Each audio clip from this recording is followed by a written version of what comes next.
Magandang umaga po sa ating lahat. Weather update po tayo ngayong araw ng Tuesday, April 9, 2024. Sa kasalukuyan po, patuloy pa rin ang pag-iral ng easterlies o yung mainit na hangin na nanggagaling sa dagat Pasipiko sa buong bansa. And kung makikita po natin dito sa satellite image, wala po tayong namamataan na sama ng panahon na posibleng magdulot ng maghapon ng mga pag-ulan. So sa ngayon po, wala tayong binabantay na low pressure area o bagyo sa loob at labas ng ating Philippine Area of Responsibility. Kaya asahan pa rin po natin hanggang ngayong araw ay magpapatuloy pa rin yung mainit na panahon sa buong bansa. Liban na lamang yung mga tsansa ng mga isolated mga pag-ulan, lalong-lalo na sa silang bahagi ng ating kapuluan.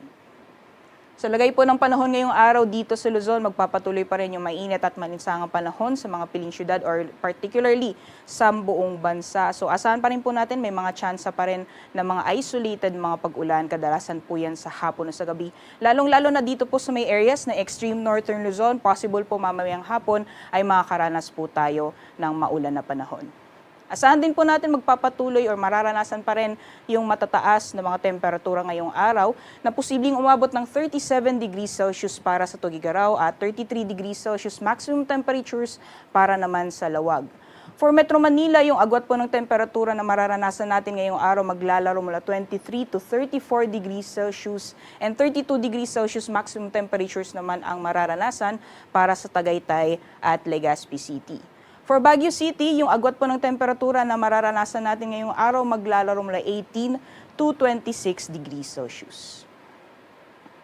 Gayon din sa magiging lagay ng panahon sa nalalabing bahagi ng ating bansa, patuloy pa rin po yung mainit at malinsang panahon, liban na lamang yung mga tsansa ng mga isolated na mga pag-ulan. Lalong-lalo na sa silangang bahagi po ng Mindanao area, possible po mamayang hapon ay makakaranas din po tayo ng mga isolated na mga thunderstorms.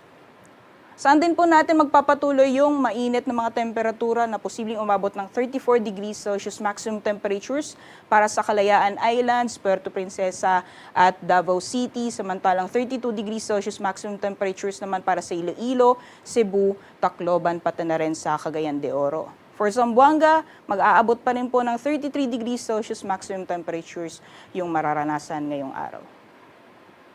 At para naman po sa kalagayan ng ating karagatan, wala po tayong gale warning sa ngayon. Iba yung pag-iingat lamang sa mga planong pumalaot, lalong-lalo na sa baybayin ng extreme northern Luzon dahil inaasahan po natin yung katamtaman hanggang sa maalon na karagatan.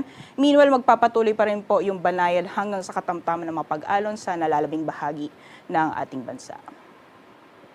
At para naman po sa magiging lagay ng panahon hanggang sa darating na Biyernes para sa mga piling syudad dito sa Luzon. Sa ngayon po, wala naman tayong inaasahan na sama ng panahon na posibleng magdulot na maghapon na mapag-ulan sa anong bahagi ng ating kapuluan hanggang sa mga susunod na araw. Kaya asahan po natin for Luzon area or sa nalalabing bahagi or sa malaking bahagi ng ating bansa ay magpapatuloy o mararanasan pa rin natin yung mainit at maalinsangang panahon hanggang sa darating na Biyernes. For temperatures po, mula Wednesday hanggang Friday, maglalaro mula 24 to 35 degrees Celsius for Metro Manila, 17 to 27 para sa Baguio City, at 25 to 33 degrees Celsius naman para sa Legazpi City.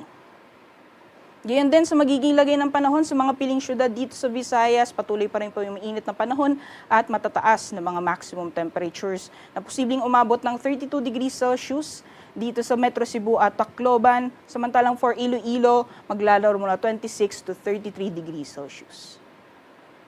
So magiging lagay naman po ng panahon sa mga piling syudad dito sa Mindanao, patuloy pa rin po yung mainit at malinsangang panahon, liban na lamang yung mga tsansa ng mga isolated na mga pag-ulan. At yung mga agwat po ng temperatura natin for Metro Davao, maglalaro mula 24 to 34 degrees Celsius, sa Cagayan de Oro 24 to 32 degrees Celsius at sa Zamboanga naman maglalaro mula 25 to 33 degrees Celsius. Kaya pinapaalalahan pa rin po natin yung ating mga kababayan kung hindi po maiiwasan na lumabas po tayo ng ating mga tahanan, magbaon po tayo ng tubig at ng payong or sombrero.